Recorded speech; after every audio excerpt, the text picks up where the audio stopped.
Sense and Sensibility by Jane Austen. Chapter 1. The Affairs of the Family of Dashwood.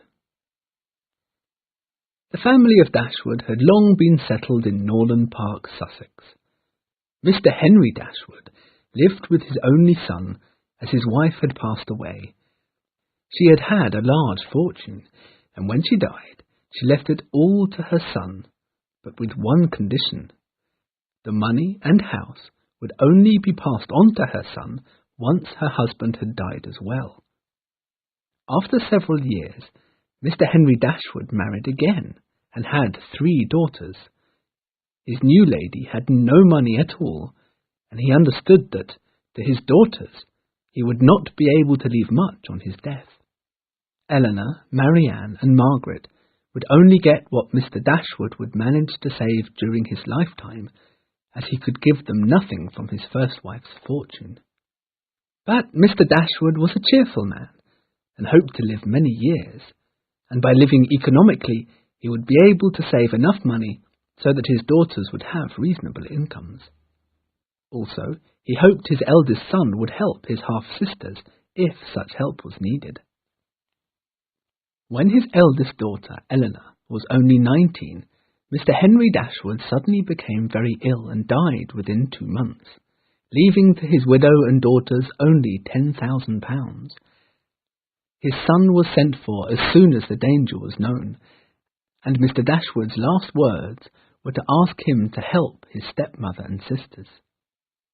The son, Mr. John Dashwood, was not a bad person, unless to be rather selfish and rather cold-hearted is to be bad.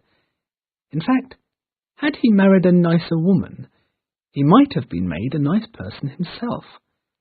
Unfortunately, Fanny Ferrers, who he married, was even more narrow-minded and selfish than he.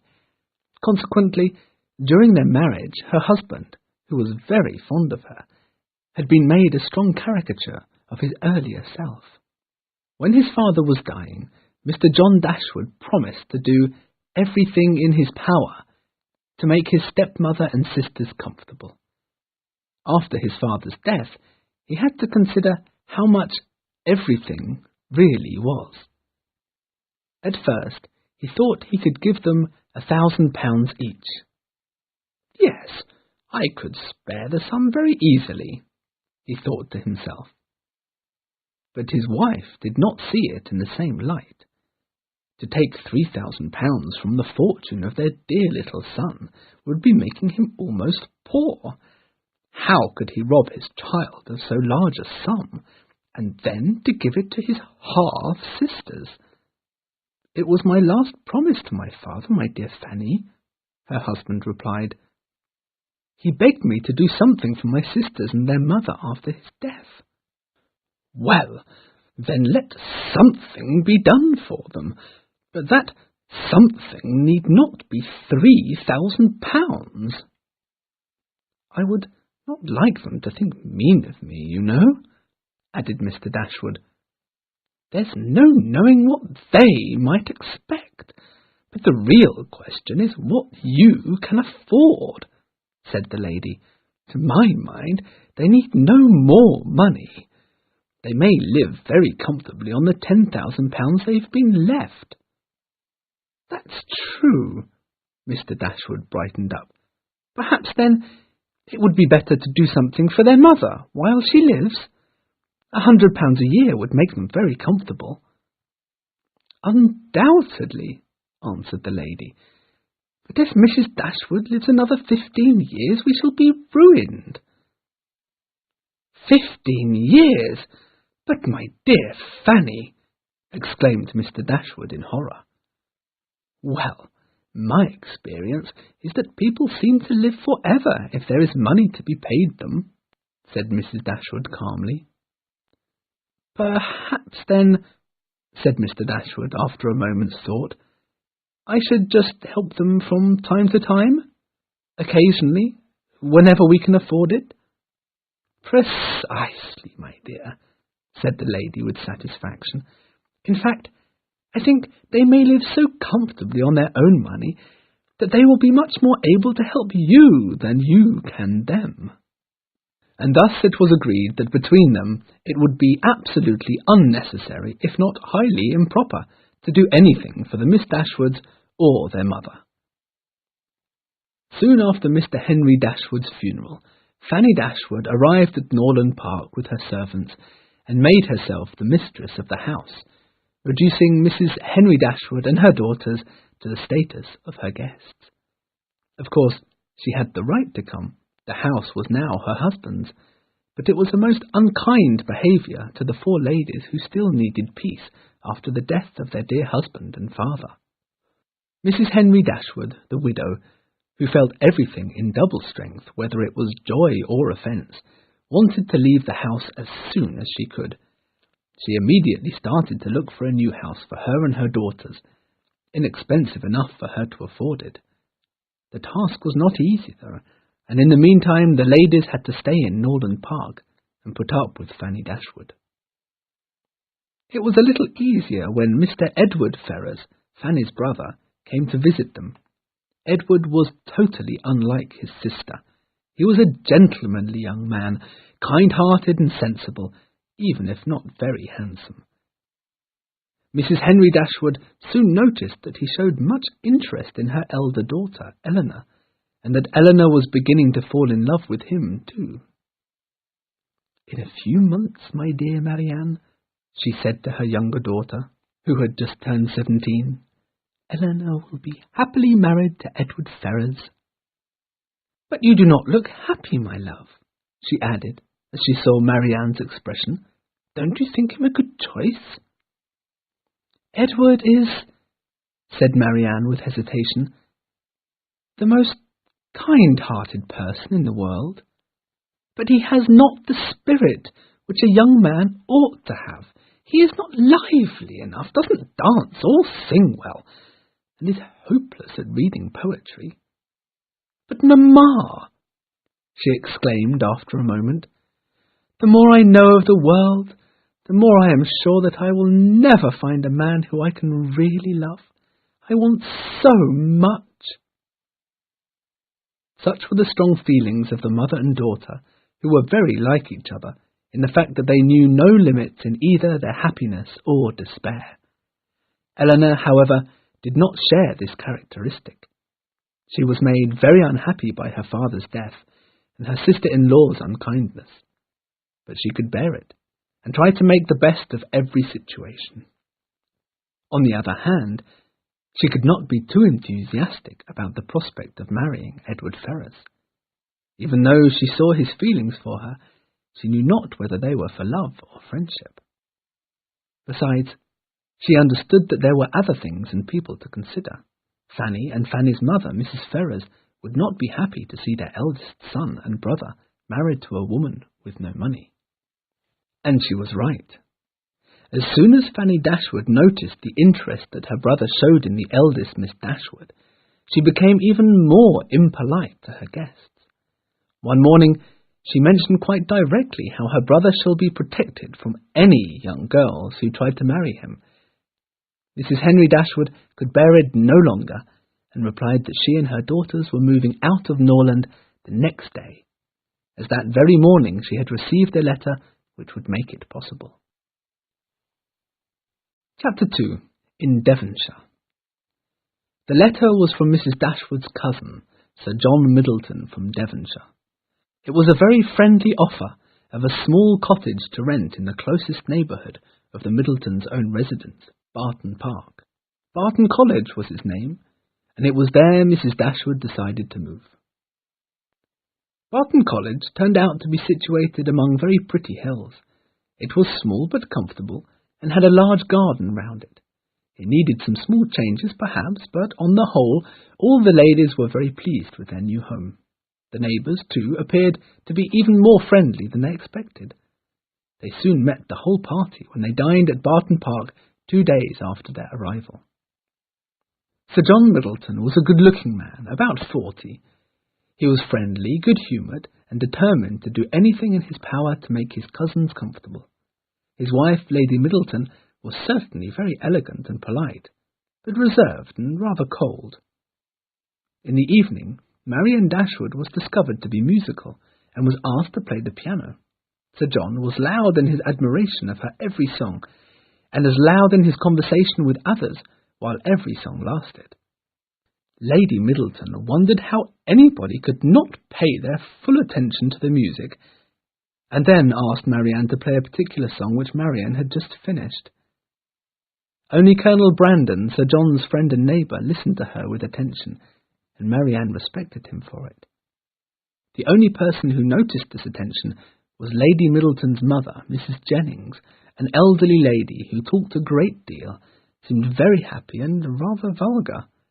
She was full of jokes on the subject of lovers, and soon announced that Colonel Brandon was very much in love with Marianne Dashwood.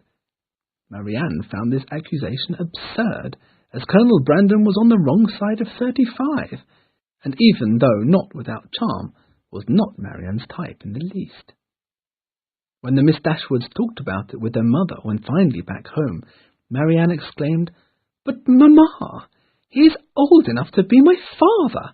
To be in love at his age! He was wearing a flannel waistcoat, and has surely got rheumatism."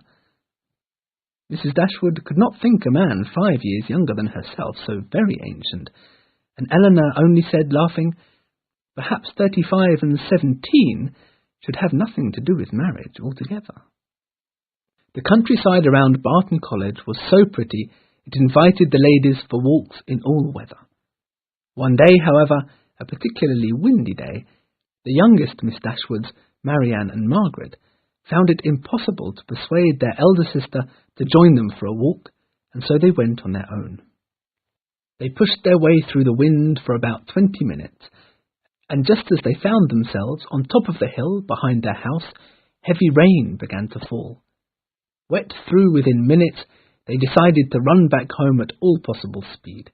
They set off, but halfway down the hill Marianne fell down with a strong pain in her ankle, while Margaret could not stop herself earlier than at the bottom of the hill. A gentleman with a gun was passing within a few yards of Marianne when the accident had happened. When he saw that the lady could not raise herself, he ran up to her, took her up in his arms, carried her home, and seated her on a chair in the dining room. Eleanor and Mrs. Dashwood had been standing speechless, staring at the strikingly handsome young man, who soon introduced himself as Mr. Willoughby of Allenham, and begged to be allowed to come the next day to ask after Miss Marianne's health. Sir John visited the cottage that afternoon, and on hearing the whole story exclaimed, "What? Willoughby is in the country? I shall ask him for dinner tomorrow." "You know him, then?" asked Mrs. Dashwood. "Of course I do. He's a very good kind of fellow. I remember last Christmas he danced from 8 till 4 in the morning, and was up again at 8 to ride the horses." "Was he?" exclaimed Marianne with delight. "That is what I like. That is what a young man ought to be." I see how it will be," laughed Sir John. "You'll love him now and never think of poor Brandon. But," he added, "he is as good a husband as one can catch, though he hasn't got much at present. But his cousin, an old lady, Miss Smith at Allenham, will leave him quite a fortune one day." Willoughby visited them the next day. He was welcomed with more than politeness, and so of the kindness of the Miss Dashwoods he could have no doubt. Of their personal charms he was soon convinced. Miss Eleanor Dashwood had a delicate complexion, a very pretty face, and an exceptionally graceful figure. Marianne was even prettier. She was taller than her sister, had dark eyes which shone beautifully in her pretty face when she talked about something with passion, and it was enough to mention any favourite amusement to engage her in a passionate conversation. Poetry, music, dance, all delighted her. Within an hour, Willoughby and Marianne found that their tastes were exactly the same. They liked everything in the same way, and shared the same enthusiasm about everything. "Well, Marianne," said Eleanor, laughing, as soon as Willoughby had left, "for one morning you've done very well. You've already found out what Mr. Willoughby's opinion is on every important subject." "Eleanor, is that fair?" asked Marianne. "Have I got so few ideas?" But I know what you mean. I've been too open, too frank. Had I only talked about the weather and the roads, you would not have said such a thing." Eleanor laughed, but said that she had only been joking. From that morning, Willoughby visited them every day. He talked to Marianne, played the piano and sang with her. Then they read and discussed their books. When Sir John threw a party, they danced together half the time, and when playing cards, he cheated himself and everyone around to let Marianne win. They became a standing joke for Mrs. Jennings, who delighted in a match between two such handsome young people. Colonel Brandon was therefore temporarily spared her wit, until one very pleasant morning. Chapter 3. The Visitors. It was the morning in which the whole party, including the Miss Dashwoods and Colonel Brandon, breakfasted at the park, and there received their morning post. There was a letter for Colonel Brandon. He opened it, read a few lines, got up and said quickly, "I'm very sorry to have to leave such a lovely party, but a very important business calls me to London. I cannot lose 1 hour." And with this he left in a terrible hurry. Everybody wondered what the business could be, and Mrs. Jennings especially, as she took the greatest interest in her friend's affairs. The next day, Willoughby was invited to dine at the cottage. In the afternoon, Mrs. Dashwood, with Eleanor and Margaret, went to visit Lady Middleton, and Marianne decided to stay at home and get the dinner ready. When the ladies returned from their walk, they found Willoughby's carriage outside the house. As they went in, they saw Marianne crying and running upstairs, while Willoughby was standing by the fire looking very sad. "Willoughby, what is the matter?" asked Mrs. Dashwood. "I am unable to stay with you for dinner tonight," Willoughby answered slowly. "Mrs. Smith sends me on a very important business to London." "Oh!" exclaimed the ladies. "But," said Mrs. Dashwood cheerfully, "it cannot take you very long. When will you be back?" "I do not expect to be back within 12 months, said Willoughby. "Oh, it is useless," he added passionately. "I cannot stay any longer here, among such friends whose company I am not allowed to enjoy." With this, he left. Marianne would have thought herself cold-hearted had she been able to sleep a minute that night, or the whole of the following next week. She ate nothing, did nothing, felt weak and cried most of the time, giving pain to all her family, who could not help her in any way. One day, Eleanor managed to persuade her, at last, to go for a walk.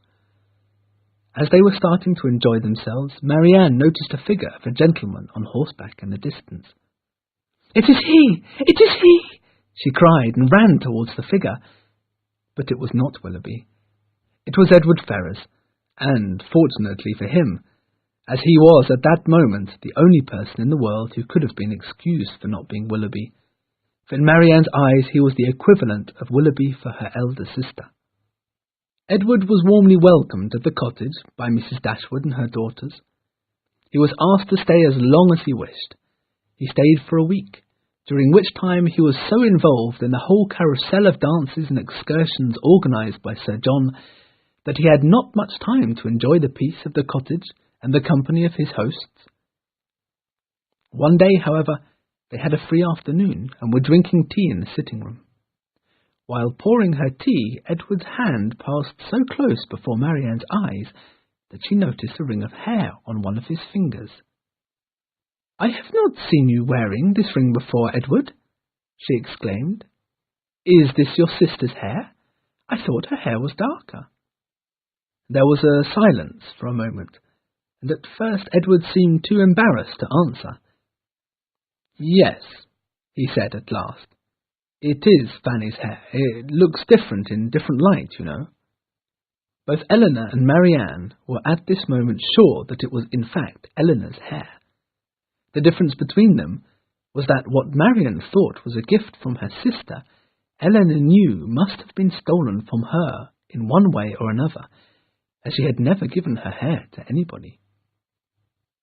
Soon after that incident, Edward announced that he must leave them, preferably that very day. He did not know where or on what business, but still go he must. And he did go, leaving them all to wonder at the speed of his departure. Eleanor especially did not know what to think. She felt very strongly that Edward was in love with her as much as she was with him, but she also saw that there were some great obstacles to their happiness. Whatever the situation, however, to her sister's greatest amazement, Eleanor neither cried nor starved herself on Edward's departure. Quite the opposite. She tried to cheer up the rest of her family. Sir John tried to cheer them up too, and the best way to do that was, in his opinion, to bring them new visitors. Therefore, as soon as Mrs. Jennings' distant cousin from Exeter, the Miss Steeles, arrived at the park to stay for some 2 or 3 weeks with Lady Middleton, he lost no time to introduce them to the Miss Dashwoods. During dinner at Barton Park, Eleanor and Marianne had the opportunity to get to know the 2 young ladies and make up their minds about them. Miss Anne Steele was about 30, with a plain face, and seemed to be able to talk of nothing but admirers. Her younger sister, Lucy, was about 23, was much prettier and much cleverer than Anne. They were both poor relations of the Middletons, but were so skilful at pleasing everybody that hardly anybody could see through their tricks, and all loved to include them in their party. The Miss Steeles made sure that they admired each of Lady Middleton's dresses, and laughed at all Mrs. Jennings' jokes, and loved beyond anything to play with the spoiled children of anybody of fortune. In short, the Miss Dashwoods saw nothing nice about them, and would have preferred not to be acquainted with them at all. That, however, was not possible. Sir John was determined to make them best friends, and not a day could be spent without them having to visit each other on some purpose. One day, when they were all walking, Lucy separated Eleanor from the rest and asked her in a whisper, "I'm sure you will think that my question's a strange one, but do you know Mrs. Ferrars?" Eleanor did think the question a very strange one, but said calmly that she had never seen Mrs. Ferrars in her life. "Well, if I dare tell you all," said Lucy with a coquettish smile, "I may be one day very intimately known to Mrs. Ferrars." "Good heavens!" exclaimed Eleanor. "Are you acquainted with Mr. Robert Ferrars, Mrs. Ferrars's younger son?" "Mr. Robert Ferrars?" exclaimed Lucy in return. "Oh, no!" Then she lowered her voice, and looking straight into Eleanor's eyes, she said, "I am engaged to Mr. Edward Ferrars, Mrs. Ferrars's eldest son and heir." Chapter 4. Great Disappointments. Eleanor turned white on hearing such news. "We have been engaged these 4 years," Lucy added in the same awful whisper. "I can see your surprise, but indeed no one apart from Anne has known anything about it till today. I may depend on your secrecy, Miss Dashwood, might I not?" "Of course," replied Eleanor, hardly knowing what she was saying. "But how did you meet?" "Oh, Edward was my uncle Mr. Pratt's student for some years. I am sure you know. It was there that we got to know each other. But now we see each other so rarely," Lucy added with tears in her eyes. "Edward says it breaks his heart." Lucy put her handkerchief to her eyes. "But when he visited us just before he came to see you 2 weeks ago, I gave him a ring of my hair," Lucy said with a proud smile, "and he said it made him a lot happier." Eleanor turned even whiter at hearing this information. So it was Lucy's hair on Edward's finger and not her own. Back at home, Eleanor went through her conversation with Lucy once again. She was shocked and could hardly believe the information. She decided to talk to Lucy again and try to find out how much truth there was in the news. She had the opportunity the next day at an afternoon tea at Lady Middleton's. Marianne was playing the piano so passionately that Lucy and Eleanor, sitting behind it, could talk safely without being overheard. "Thank you for breaking the ice," said Lucy, as Eleanor seated herself next to her.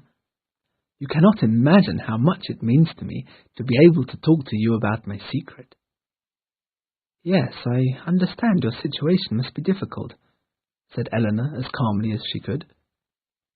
"Everything depends on Edward's mother," said Lucy, "and I suspect Mrs. Ferrars will not be happy to find out her eldest son engaged to a penniless girl like myself.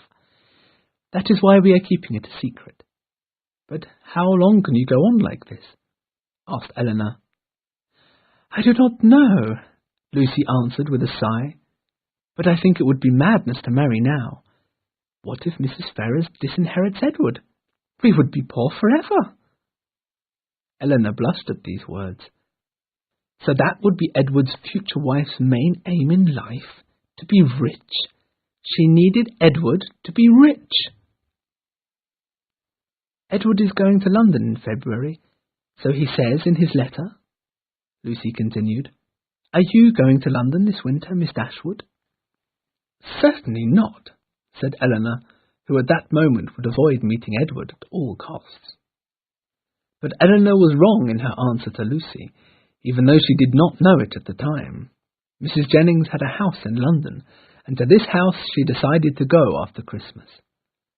And she invited the two elder Miss Dashwoods to go with her.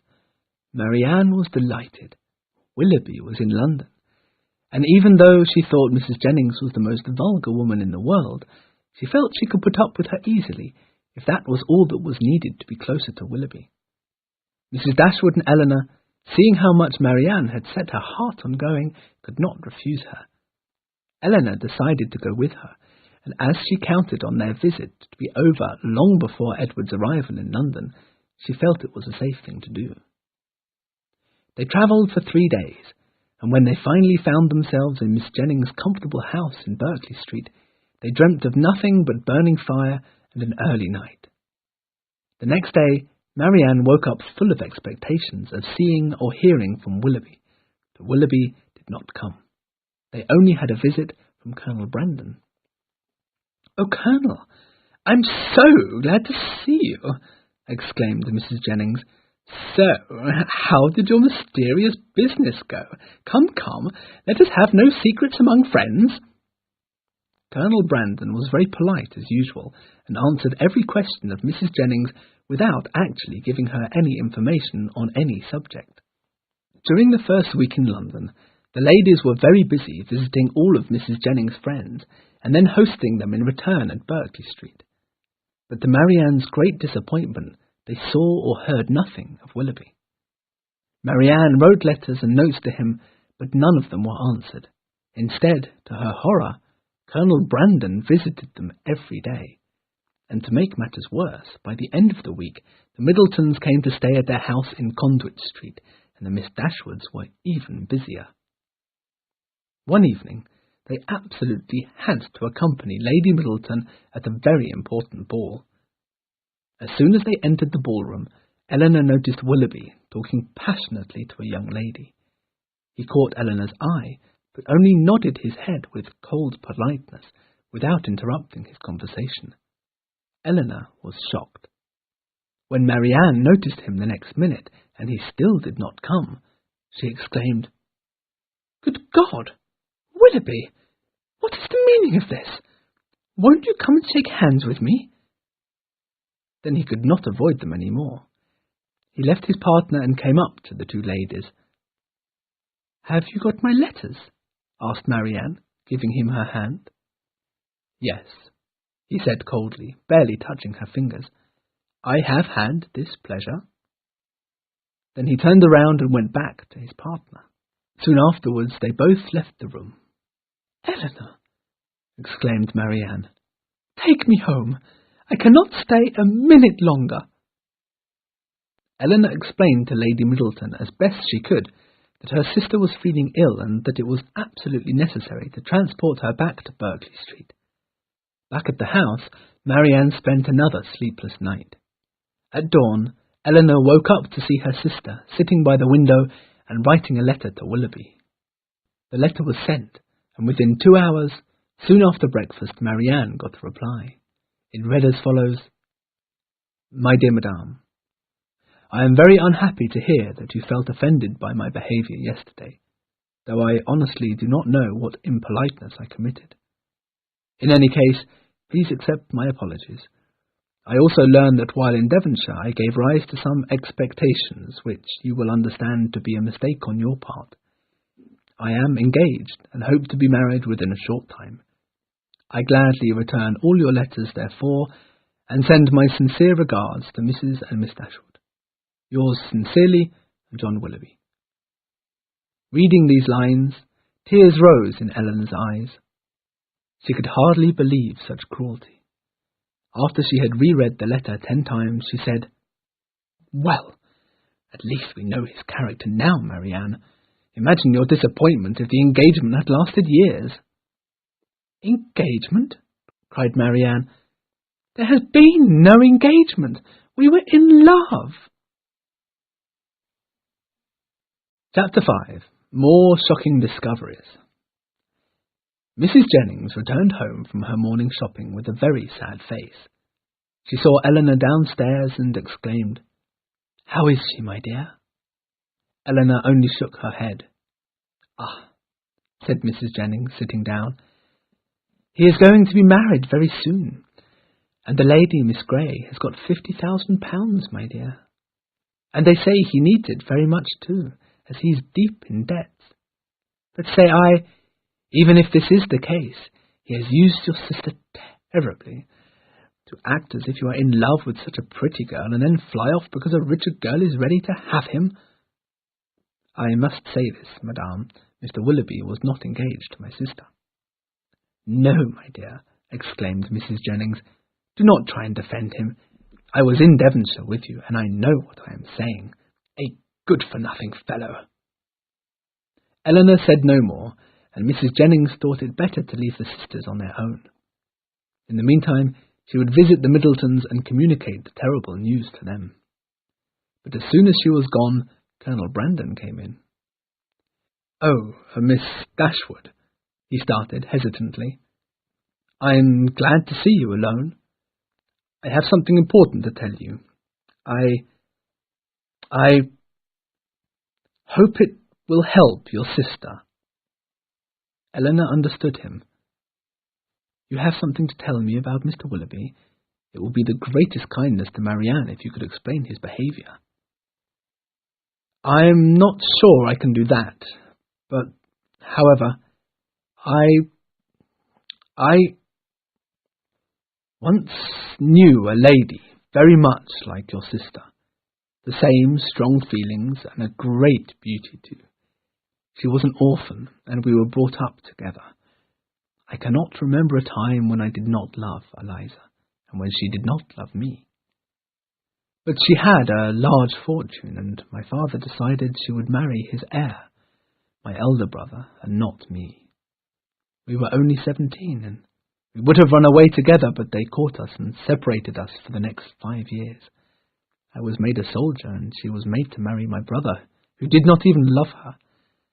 My father died soon after their wedding, and after that my brother did not treat her well. Who can wonder that she fell? But he died too, after 5 years, and all his fortune, then very large, was left to me. I returned home and immediately started to look for Eliza, but I only found her first lover. How many others there were afterwards I did not even try to count. I finally found her at last, by accident, in a house for debtors. She was dying of consumption. She lived only 2 months, and then left her daughter, 3 years old at the time, to my care. I looked after little Eliza as best I could. She had a governess and private tutors. A year ago, however, when she was 16, I made a terrible mistake. I let her go to Bath, under the care of one of her friend's aunt. She disappeared. Nothing had been heard of her until that day at Barton Park, when I received a letter from her. "Good God!" exclaimed Eleanor. "Could this have been Willoughby?" "It was him," said the Colonel sadly. "I found her in London, 9 months pregnant and with no money at all. Willoughby left her without giving her his address or once writing to her. I moved back to the country, where she is now safe with her baby." Here he stopped, got up, and started to walk about the room. "And have you seen Mr. Willoughby since?" Eleanor asked, when he seemed calmer. "Yes, we have met with our pistols, I to punish him, he to defend himself, but as we are both still alive, not many people have heard of it." "Thank you," said Eleanor, shaking his hand as he was leaving. "It was most kind of you to tell me all of this. I shall pass it on to my sister as soon as possible." At first, Marianne could hardly believe any accusation against Willoughby. She was sure that the whole matter was some kind of conspiracy of London against her. However, when she heard Colonel Brandon's story, she had no hope left. She calmed down and decided to be calmly unhappy for the rest of her life. Her only wish was to go home. They wrote to their mother to ask for advice. Mrs. Dashwood, however, on thinking the matter over, decided it would be better for Marianne to stay among her friends in London than come back to Barton, where everything would remind her of her happy times with Willoughby. Her other wish was for her daughters to have some contact with their brother, who had just written to her and informed her about his going to London. Mrs. Dashwood did not forget his or her wife's unkindness, but still felt it was her duty to make sure that the relationship between all her husband's children was good. And so the Miss Dashwoods would stay another 2 or 3 weeks under the roof of Mrs. Jennings. Indeed, Mr. John Dashwood soon visited his sisters, mainly on purpose to be introduced to Mrs. Jennings, as he understood she was a woman of fortune. He was extremely polite to her. He only waited for the information that Colonel Brandon was equally rich to be just as polite to him. When he was sure of that, he could only congratulate his sisters on being able to move in such good circles.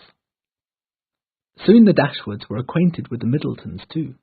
Lady Middleton was delighted with Mrs. Fanny Dashwood, and Mrs. Fanny Dashwood found Lady Middleton the most charming woman in the whole of town. This caused no surprise to either Eleanor nor Marianne. But there were even worse visitors to put up with. The Miss Steeles arrived to keep the company of Lady Middleton, and Eleanor was sure she would hear from them very soon. She was not mistaken. They visited Berkeley Street the very next day with such incredibly good news that Marianne did not even want to stay in the room to hear it.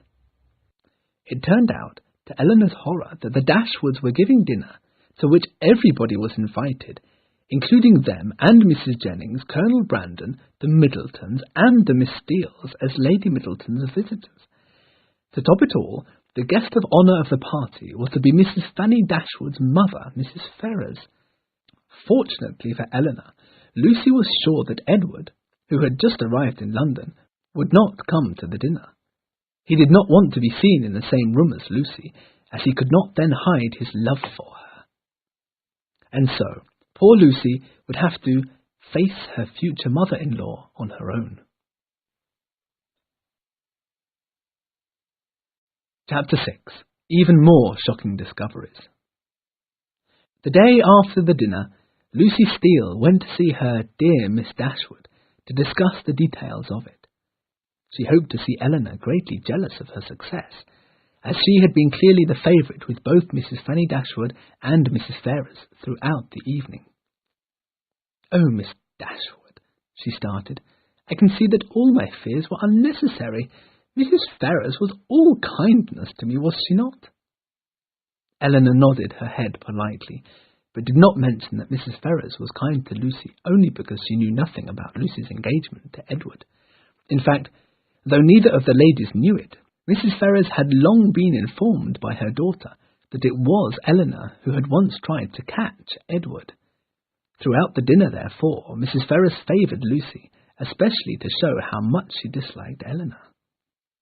"And Mrs. Dashwood as well," exclaimed Lucy. "I wonder that you have never mentioned what a sweet-tempered person she was." Eleanor had no reply to this, so Lucy continued triumphantly, "She must have really liked me from the start, to invite me and Anne to stay at her house as her guests for the whole of next week. and only after a day's acquaintance. And so Lucy was very sorry, but really had to go to leave her dear Miss Dashwood, because she would soon be so busy moving her things to Mrs. Fanny Dashwood's place in Harley Street. That did surprise Elinor greatly. She could not explain to herself why Fanny should show such favour to a girl she had only just met. The truth was, though again neither of the ladies could have guessed it, that the invitation to the Miss Steeles resulted from a conversation between Mrs. Dashwood and her husband. Mr. Dashwood suggested to his wife during the dinner that perhaps they should invite his sisters to stay with them at their house for some time while they were in London. Mrs. Dashwood was shocked. She panicked for a few seconds, looking for a suitable reply, and then found it. She said that she had just decided to invite the Miss Steeles to stay with them. They were such a nice kind of girl, and would probably not be in London the next year. The Miss Dashwoods they could always invite some other time. Mr. Dashwood immediately saw the necessity of inviting the Miss Steeles, and congratulated his wife on such a good idea. The triumph of Lucy was almost complete. During the course of the next week, Elinor heard from Mrs. Jennings, who knew all the gossip in town, that Mrs. Fanny Dashwood was so delighted with the Miss Steeles that she knew not how she would ever go on without them. One morning, however, changed it all. Mrs. Jennings came back from her early morning shopping with eyes so full of gossip that Elinor knew something very interesting must have happened. "Lord, my dear Miss Dashwood, have you heard the news? Mr. Edward Ferrars has been engaged these 4 years to my cousin, Lucy Steele. This was kept a great secret for fear of Mrs. Ferrars, and neither your brother nor your sister-in-law have known anything about it until this morning. Poor Anne Steele popped it all out. Lord, she thinks to herself, they're all so fond of Lucy, surely they'll make no difficulty about it. So off she went to tell your sister about the whole matter. Lord, what a blow on her it was.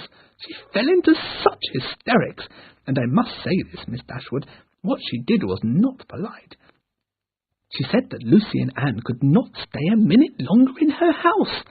Your brother had to go on his knees to beg her to let them stay till they had packed their clothes. And I must say, Miss Dashwood, continued Miss Jennings, I have no patience with your sister-in-law. What is this big deal about money and greatness? I'm sure Mrs. Ferrars could, if she wanted, give them enough money for a cottage like yours, and they would want nothing. And I would help them too, with whatever I could.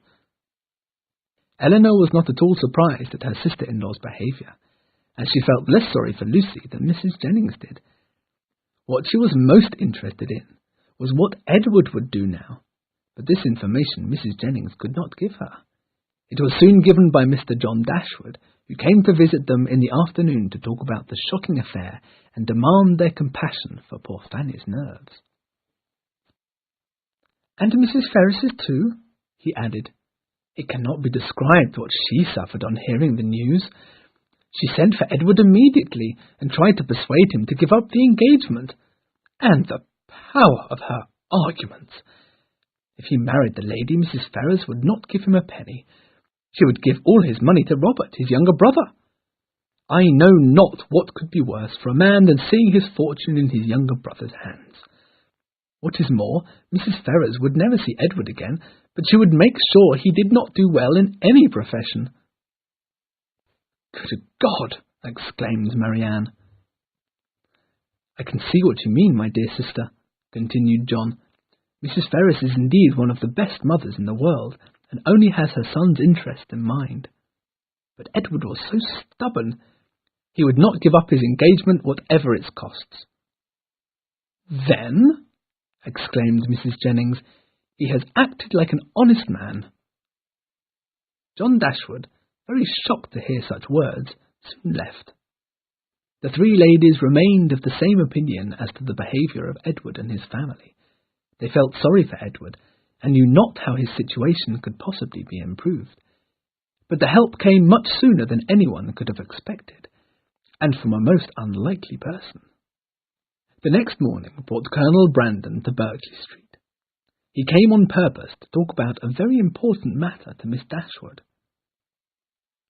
"I understand," he started, "Mr. Ferrers to be your good friend." Eleanor nodded her head.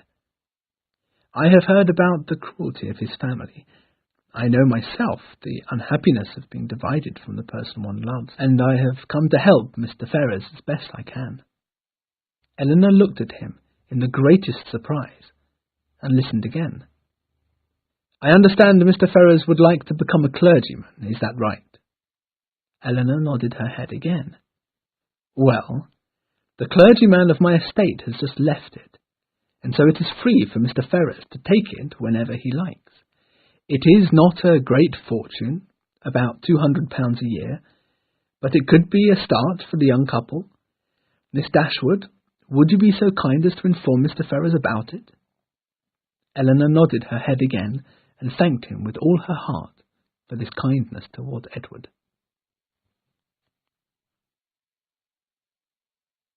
Chapter 7.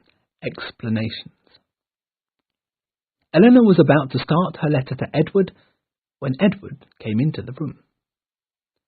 "I have come to say goodbye," he started, and it seemed the words were painful to him. "I am afraid we may not meet very soon." "And I have great news to tell you," said Eleanor, and then went on to tell him about the kind offer of Colonel Brandon. Edward's eyes grew bigger and bigger in surprise. "Colonel Brandon offers me all this? How did you manage to persuade him to do it?" "I did no such thing," protested Eleanor. "You owe it all to your gentlemanlike behaviour, Edward." "Oh, I have no doubt I owe it to you, to your goodness." Edward's eyes explained more than his words. They told Eleanor he loved her as much as he had always done, and that the situation he was now in was as difficult for him as it was for her. But no more words passed between them, and Edward left soon afterwards. The Miss Dashwoods had stayed in London for 2 months now, and to Marianne's great happiness they were starting on their journey home that day. It was going to take them about 2 weeks or so they were staying in Mrs. Jennings' other house at Cleveland for Easter. Colonel Brandon was keeping them company. While at Cleveland, Marianne hardly stayed indoors. She had missed the country air and beauty so much while in London that now she spent nearly all her time walking and admiring the views. But as she was still weak, hardly slept, and ate next to nothing, the long and tiring walks in wet boots soon resulted in a heavy cold, which grew more serious every day. At first, Eleanor saw nothing to worry about, but one night when Marianne's temperature was really high, even she got frightened. The doctor was sent for, came, looked serious, left some medicines, and said he would be back in the morning. But Marianne was not getting any better. She trembled, was white as a sheet, and kept calling her mother in a terrible voice. Mrs. Jennings was convinced that the poor girl was dying. Eleanor did not let herself think such thoughts, but decided to send a messenger to her mother to join them in Cleveland immediately. Colonel Brandon volunteered to be the messenger, and though it was in the middle of the night, he got on his horse and galloped to Barton College. It was then that Eleanor saw for the first time that Mrs. Jennings' first jokes about him being in love with Marianne had a grain of truth in them. His love must have grown during the time he had spent with them in London, and what Eleanor saw in his eyes now was the fear of losing a loved person again. First Eliza, now Marianne. The two sisters struggled through the night. Eleanor fought for Marianne's every breath and waited for her every heartbeat. At last, at about 4 o'clock in the morning, Marianne grew calmer and fell asleep. Her breath was more regular. Her heart seemed to be going back to its normal rhythm. Eleanor could not have been happier. She only waited for her mother to arrive so that she could tell her the good news. And then she heard horses outside. She ran downstairs and saw Willoughby. "How is she?" he cried. "Better," replied Eleanor. "Could you please leave this house now?" "Miss Dashwood, for a minute, please let me stay. I need to talk to you. I need to. If I can make you hate me a little less. Please let me explain." Well, sir, be quick then. I am married now, and very rich, but not happy, Miss Dashwood. I had not known what love was till I realized I had lost your sister. Oh, what a scoundrel I was when you first met me. I admired Marianne's pretty face in Devonshire, but never thought of marrying her. I was poor, and she was poor. That was not a match for me. Sure, I would one day get Allenham, but when? I could not count on all that. Oh, what a cold-hearted character I was! But during the months we spent together, I grew so fond of your sister that I decided to marry her despite all this. We would have to wait till we get Allenham, I thought to myself. The day when I left you, I was going to ask for Marianne's hand, but something happened which stopped me. Mrs. Smith learnt about my affair with Colonel Brandon's relation, Eliza Williams. I need not explain it further. I am sure you know the details of it. Yes, replied Eleanor, and I do not know how you can possibly explain your behaviour to her. You left her knowing fully well she had no means of contacting you, no address, nothing. I did not know it, explained Willoughby, and stood up from his seat. Remember who you heard the story from. Because I was a scoundrel, must she be a saint? He started to walk about the room, trying to calm down. But anyway, he continued after a while, Mrs. Smith was really angry with me then. She said I would not leave Allenham or any money to me unless I married Eliza. This could not be. I had to leave, go to London and marry someone with a fortune. I had known Miss Grey, my present wife, before. I knew she would be ready to marry me, and this is what happened. And your letter, Mr. Willoughby? Asked Eleanor. How could you have written such a letter? Ha! You liked my wife's style of writing, then? Your wife's? Eleanor exclaimed. The letter was in your handwriting. Yes, but I only copied the sentences which my wife so charmingly put together. She had found Marianne's letters to me and got jealous. The letter was her revenge. He stopped, looked Eleanor in the eyes, and said with pain ringing in his voice, Will you tell it to your sister? Eleanor nodded her head, and Willoughby kissed her hand and left the house without another word. There was no end to Mrs. Dashwood's joy at finding both her daughters in much better health than she expected. Eleanor, did you know, she asked her when they were alone, that Colonel Brandon loves Marianne? He told me so himself when we were coming here. I hope she'll love him too, as I think he would be so much better for her than Willoughby. There was something about that man which I never liked, do you remember? Eleanor did not remember, but that was not important at the time. They were together again, and would soon be going home. Afterword. The Miss Dashwoods and their mother were sitting down to their dinner on a warm April afternoon when their servant came in with the news. I have just met Mrs. Ferrers as she was passing in her carriage. She sends her regards. As he saw the ladies' changed faces, he added, It was Miss Lucy Steele before, madam. She is married to Mr. Ferrers now. Yes, said Mrs. Dashwood, observing how white the faces of her two elder daughters were. Thank you, Thomas. Eleanor now learned the difference between expecting a painful event and experiencing it. For the first time in her life, she felt she would not be able to stay calm a minute longer. And then she was forced to do so, because Edward Ferras's figure appeared outside the house.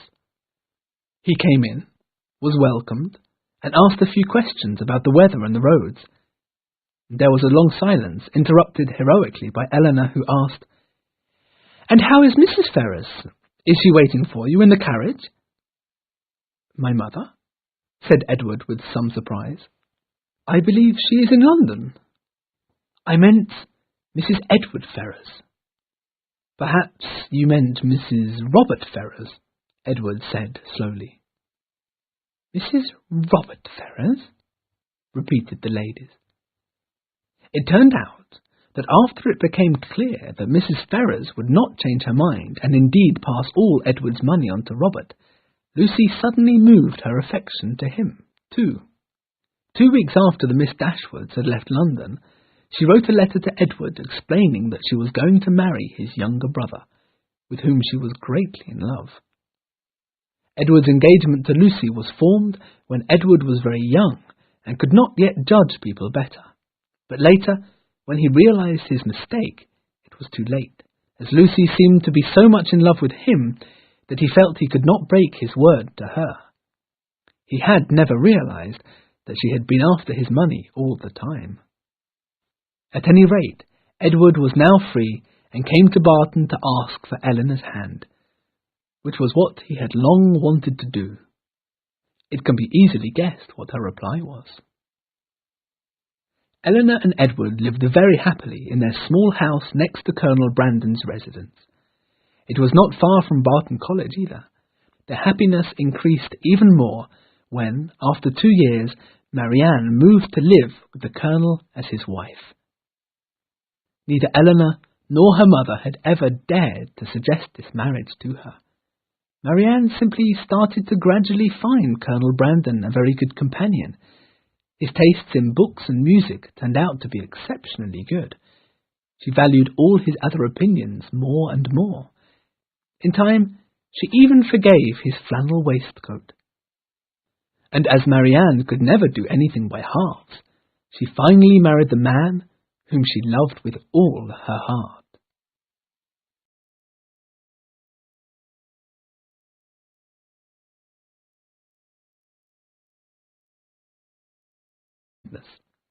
But she could bear it, and try to make the best of every situation. On the other hand, she could not be too enthusiastic about the prospect of marrying Edward Ferrars. Even though she saw his feelings for her, she knew not whether they were for love or friendship. Besides, she understood that there were other things and people to consider. Fanny and Fanny's mother, Mrs. Ferrars, would not be happy to see their eldest son and brother married to a woman with no money. And she was right. As soon as Fanny Dashwood noticed the interest that her brother showed in the eldest Miss Dashwood, she became even more impolite to her guests. One morning, she mentioned quite directly how her brother shall be protected from any young girls who tried to marry him.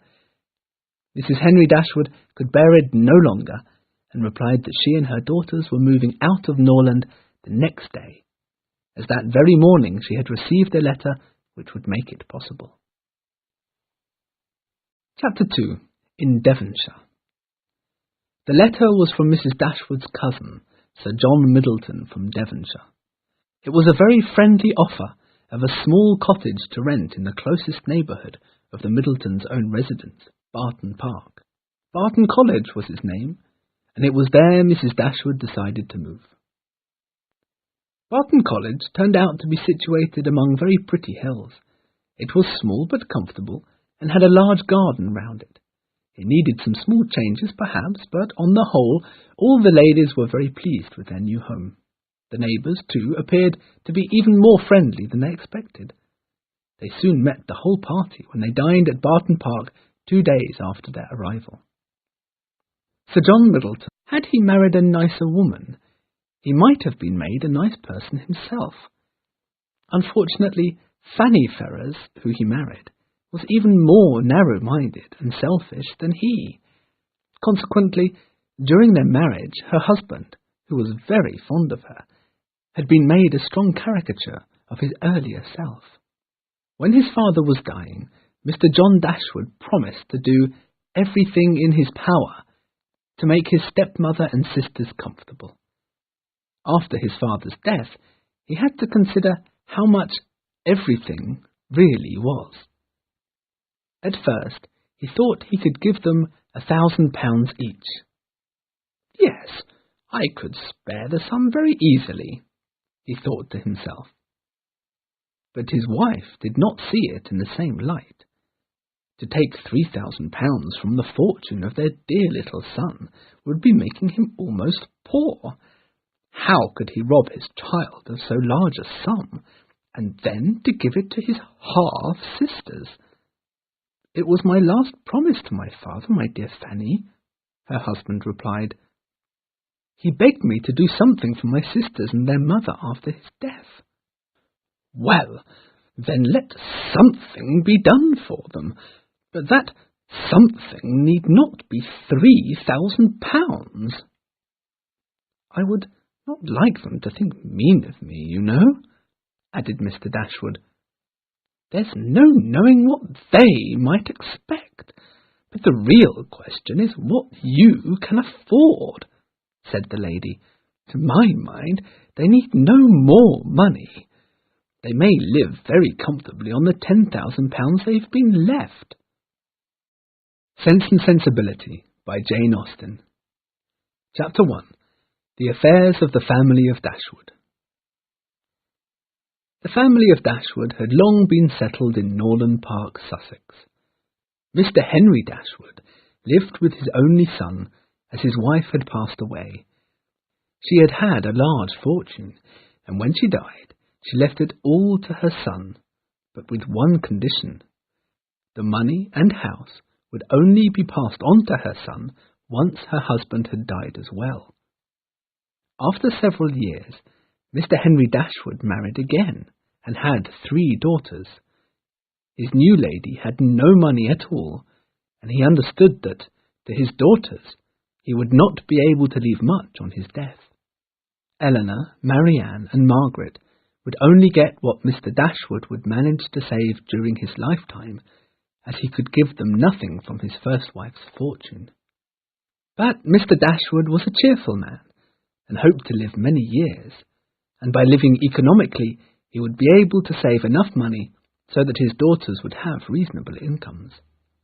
Also, he hoped his eldest son would help his half-sisters if such help was needed.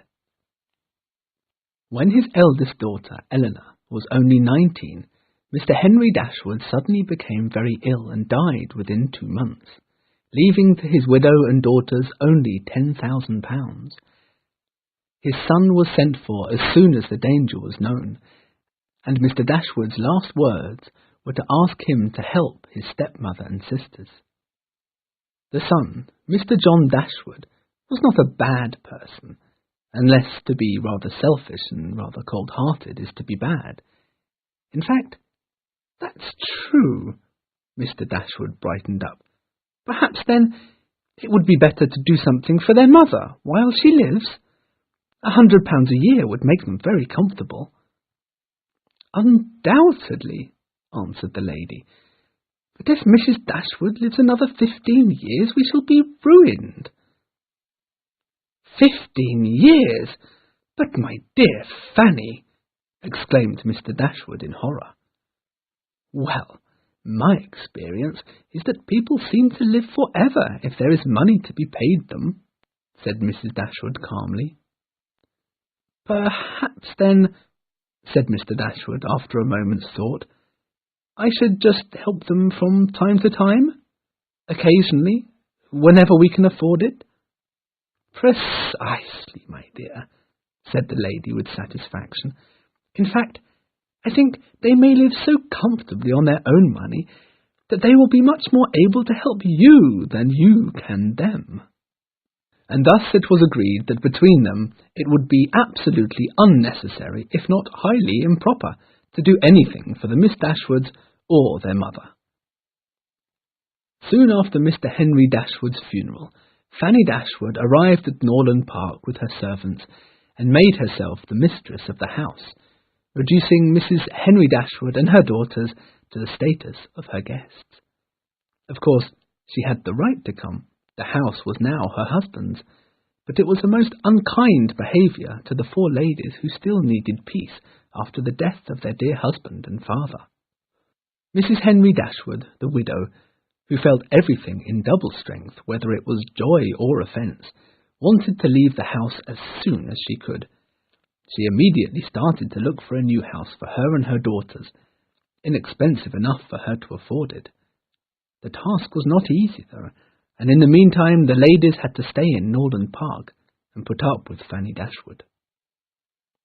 It was a little easier when Mr. Edward Ferrars, Fanny's brother, came to visit them. Edward was totally unlike his sister. He was a gentlemanly young man, kind-hearted and sensible, even if not very handsome. Mrs. Henry Dashwood soon noticed that he showed much interest in her elder daughter, Eleanor, and that Eleanor was beginning to fall in love with him too. "In a few months, my dear Marianne," she said to her younger daughter, who had just turned 17, "Eleanor will be happily married to Edward Ferrars." "But you do not look happy, my love," she added, as she saw Marianne's expression. "Don't you think him a good choice?" "Edward is," said Marianne with hesitation, "the most kind-hearted person in the world. But he has not the spirit which a young man ought to have. He is not lively enough, doesn't dance or sing well, and is hopeless at reading poetry. But, mamma," she exclaimed after a moment, "the more I know of the world, the more I am sure that I will never find a man who I can really love. I want so much." Such were the strong feelings of the mother and daughter, who were very like each other, in the fact that they knew no limits in either their happiness or despair. Eleanor, however, did not share this characteristic. She was made very unhappy by her father's death, and her sister-in-law's unkindness.